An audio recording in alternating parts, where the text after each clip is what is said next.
बागेश्वर बाबा पटना आ रहे हैं, क्या बोलेंगे उनके पटना आगमन को लेकर? अब आगमन को तो लेकर मैं उसका खुला विरोध कर रहा हूँ। मुद्दे पर मैंने डीजीपी साहब जो हैं भट्टी सर, उनको मैंने एक चिट्ठी भी लिखी है कि बागेश्वर बाबा के कार्यक्रम पर रोक लगाई जाए, इसको आने से रोका जाए। 99% बाबा जो होते हैं वो मतलब बिल्कुल ढोंगी होते हैं, खंड आडंबर अंधविश्वास यही सब फैलाते हैं। आए दिन इन बाबाओं की पोल खुलती है, इनका भांडा फूटता है, फिर भी यहाँ की पब्लिक, यहाँ की जनता किस नशे में है कि उसका नशा टूट नहीं रहा है। लेकिन ये बाबा लोगों को कहता है कि ऐसे पर्ची निकाल दूंगा, ये कर दूंगा, वो कर दूंगा, क्या कर दूंगा। वो जैसे खालिस्तान की मांग गैर कानूनी है, उसी तरह हिंदू राष्ट्र की मांग गैर कानूनी है। तो कायदे से तो बागेश्वर बाबा को जेल के अंदर आना चाहिए था, लेकिन अब ये बाबा घूम रहा है। खासकर सासाराम, बिहार शरीफ, ये सब में हिंसा भड़की थी। अब ये बाबा आएगा, प्रवचन के नाम पर ऊट पटांग बातें करेगा नौबतपुर में, है ना। कोरोना से 50 लाख लोग हिंदुस्तानी मर गए, तब बाबा, चमत्कारी बाबा लोग कहाँ छिपे हुए थे। तेज प्रताप यादव को मैंने कभी गंभीरता से नहीं लिया और मुझे हमेशा उनकी हरकत थोड़ी मतलब बचकानी लगती है, बच्चों वाली हरकत करते हैं। तो अजीब ये बात है कि वो खुद सरकार का हिस्सा है, ऐसी बात तो नहीं कि वो विपक्ष में है। तो यदि आप ही सरकार में हैं, आप खुद माननीय मंत्री हैं, तब तो आप प्रशासन के जरिए रोक लगा सकते थे। आप ही की सरकार है, आप ही का प्रशासन है, तो फिर एयरपोर्ट पर रोकने की बात, ये तो थोड़ा मतलब नौटंकी वाली बात लगती है। आपकी फिटनेस का राज क्या है? एशवेल रस, ये एक ही बोतल में है। Stress, weakness, acidity, obesity, hair fall, skin की हर परेशानियों का एक ही हल। एशवेल life, diabetes free life.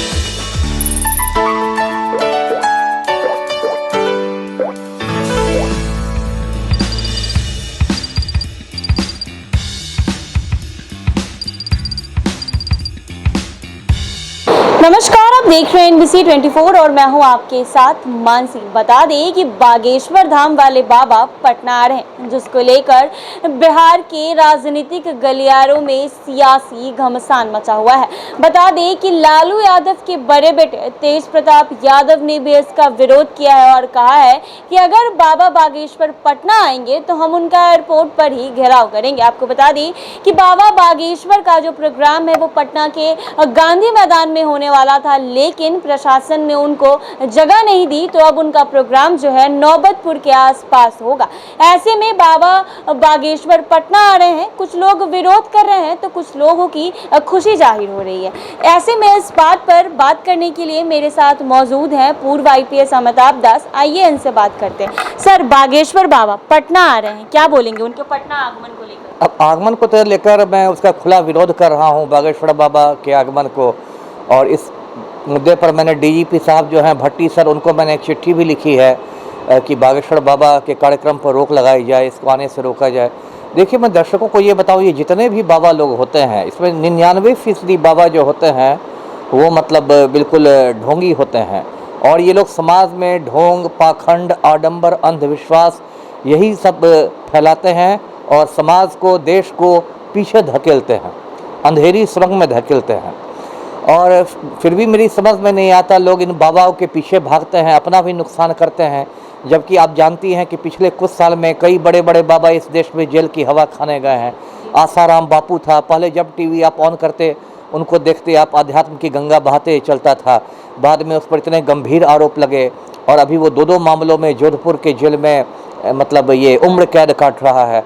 Asaram Bapu का बेटा है नारायण साई, वो आपको सूरत जेल में, गुजरात में उम्र कैद काट रहा है।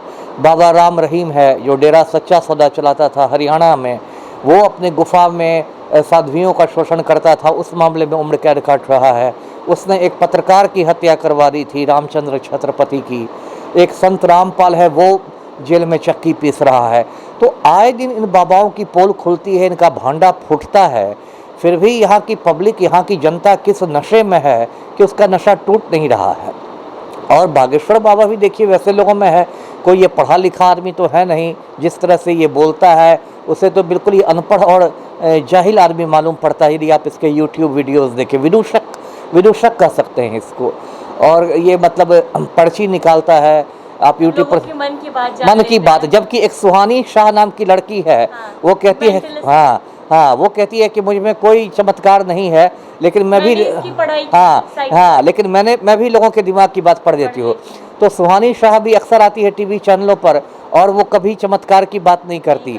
लेकिन ये बाबा लोगों को कहता है कि ऐसे पर्ची निकाल दूंगा, ये कर दूंगा, वो कर दूंगा, क्या कर दूंगा।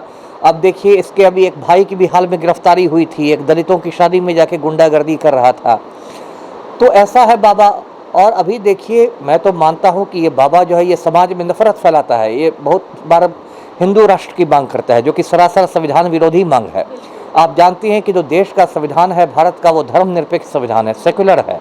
संविधान की प्रस्तावना में ही भारतवर्ष को एक धर्मनिरपेक्ष राष्ट्र घोषित किया गया है, जहाँ हिंदू, मुस्लिम, सिख, ईसाई सबको बराबरी का दर्जा है।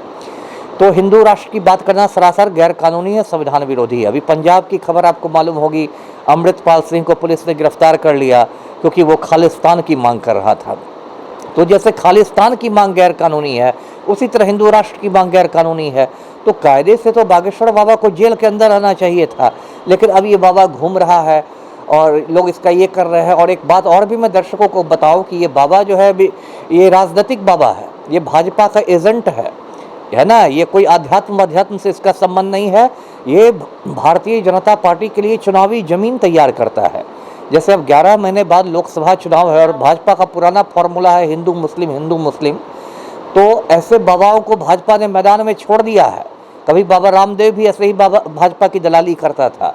अब ये बागेश्वर बाबा ने, अब बाबा रामदेव बहुत ये हो गया है, विवादों में पड़ गया है, तो एक मार्केट में नया बाबा उतारा गया है और ये मतलब घूम घूम के कहेगा। इसलिए आप देखेंगे कि इसकी भी जो बिहार यात्रा जो हो रही है उसको लेके भाजपाइयों में बहुत उत्साह है। हाँ, भाजपा वाले ऐसे कूद रहे, लगता है कि एकदम महात्मा गांधी का ही आगमन हो रहा हो। तो ये सब बात जो है, अब देखिए बिहार में कितनी संवेदनशील स्थिति है। अभी रामनवमी में बिहार में आप जानते हैं हिंसा भड़की थी, खासकर सासाराम, बिहार शरीफ, ये सब में हिंसा भड़की थी।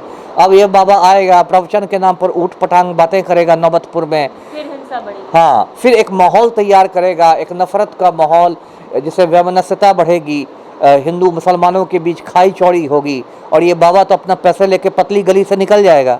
मुझे तो ये भी संदेह है कि इस बाबा की फंडिंग भी भाजपा वाले ही करते हैं, और ये तो पतली गली से निकल जाएगा और उसका जो दंगे होंगे उसमें आम आदमी मरेगा। तो इसलिए इस बाबा को रोकने के लिए मैं आपके चैनल के माध्यम से भी लोगों से कहता हूँ कि भाई अगर बाबा आ भी गया तो इस बाबा के चक्कर में पड़ना नहीं है। ये जितने भी बाबा होते हैं इनसे पूछिए कि अगर इतने चमत्कार है तो फिर इस देश में इतनी गरीबी क्यों है? चमत्कार से गरीबी क्यों नहीं दूर कर देते? बेरोजगारी क्यों नहीं दूर कर देते? है ना, कोरोना से 50 लाख लोग हिंदुस्तानी मर गए, तब बाबा, चमत्कारी बाबा लोग कहाँ छिपे हुए थे? है ना, क्यों नहीं एक भी कोरोना मरीज को बचा सके?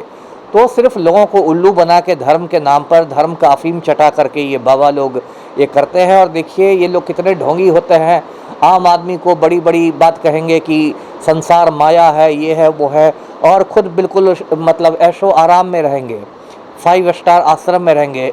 आसाराम बापू का तो अपना हेलीकॉप्टर था पर्सनल। बताइए, एक आम हिंदुस्तानी के पास एक टूटी हुई साइकिल नहीं है और ये बाबा लोग प्राइवेट हेलीकॉप्टर लेके घूम रहे हैं, तो कहाँ से इतना पैसा आता है?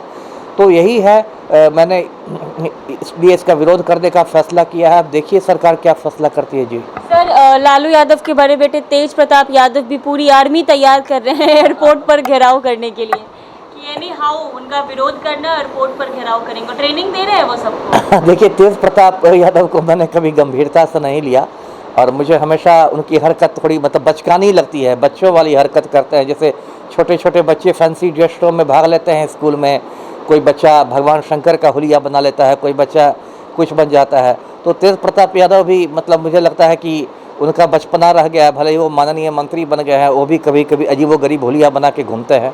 और ये आर्मी बनाना तो खैर और हास्यास्पद बात है, आप निजी सेना कैसे बना सकते हैं? तो देखिए उनको मैं गंभीरता से नहीं लेता। और सबसे तो अजीब ये बात है कि वो खुद सरकार का हिस्सा है, ऐसी बात तो नहीं कि वो विपक्ष में है।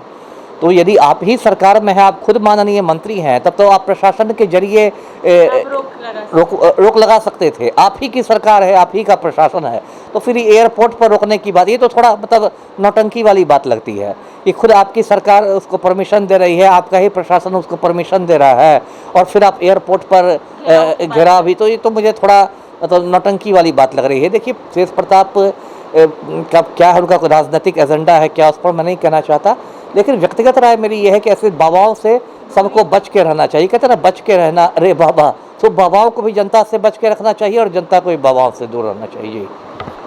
तो जैसा कि आपने सर की बातें सुनी, मैं आपको बता दूं कि बागेश्वर वाले बाबा आ रहे हैं तो कहीं ना कहीं ये भाजपा के एजेंट भी हो सकते हैं, क्योंकि आगामी लोकसभा चुनाव 2024 आ रहा है। ऐसे में ये सारी अंधविश्वास पर लोगों को विश्वास नहीं करनी चाहिए। मैं भी आपको बता दूं कि एक मेंटलिस्ट है सुहानी सा, वो भी लोगों के मन के बात को जान लेती है। तो वो ऐसा नहीं कहती है कि वो चमत्कारी है या फिर उनके पास भगवान का गुण है। वो कहती है हमने पढ़ाई की है, साइकोलॉजी नाम की पढ़ाई होती है, साइंस नाम की भी कुछ होता है, वो भी पढ़ाई होती है। तो ऐसे में वो मन की बात जानती है। लेकिन बागेश्वर वाले बाबा कहते हैं कि वो किसी की मन की बात जान रहे हैं तो उनके अंदर भगवानी देन है, चमत्कारी। हालांकि क्या है क्या नहीं ये तो वही जाने, लेकिन लोगों से अपील जरूर है कि ऐसे बाबाओं से कृपया करके खुद को बचा के रखें। ऐसे ही तमाम अपडेट्स के लिए बने रहें NBC 24 पर।